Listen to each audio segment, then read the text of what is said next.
Mheshimiwa Sheikh wa Mkoa wa Dodoma Alhaji Dr. Sheikh Mustafa Rajab Shaaban, mbele yako ni wajumbe wa mkutano mkuu wa mkoa wa Dodoma ambao uko kikatiba.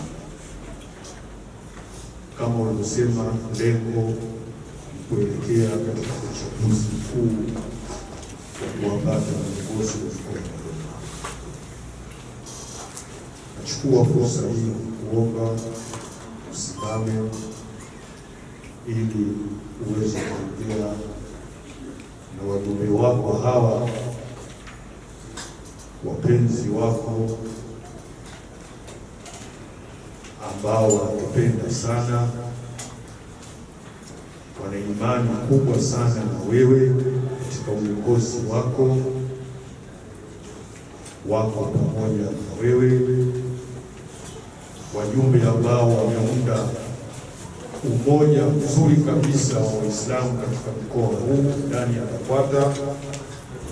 BAKWATA imeng'ara sasa hivi Dodoma, na hata waliokuwa nje ya BAKWATA, nikupe taarifa, wanatamani kuingia kwenye BAKWATA.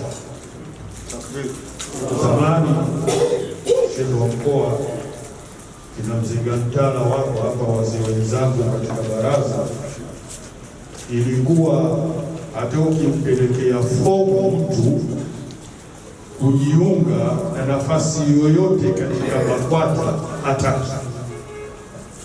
Alikuwa anaona kama atakuja huko alafu ataharibu CV yake.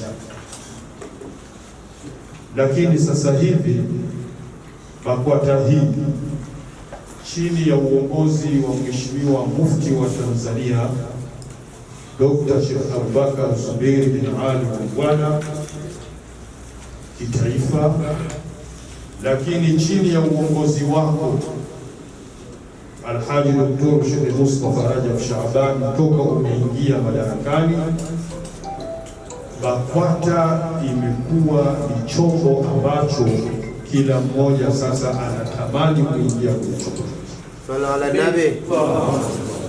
Hivi ninavyokwambia, wajumbe, muone kwamba mmepata heshima kubwa. Wako wenzenu nje wanatamani wachukue fomu sasa katika uchaguzi huu mwingine. Lakini yote haya yasingefikia hapa mpaka baraza leo watu walimezee mate, isipokuwa kwa uongozi mahiri uliojaa hekima, busara, ilmu, maarifa, uongozi wa Dr. Sheikh Mustafa Rajab Shaaban.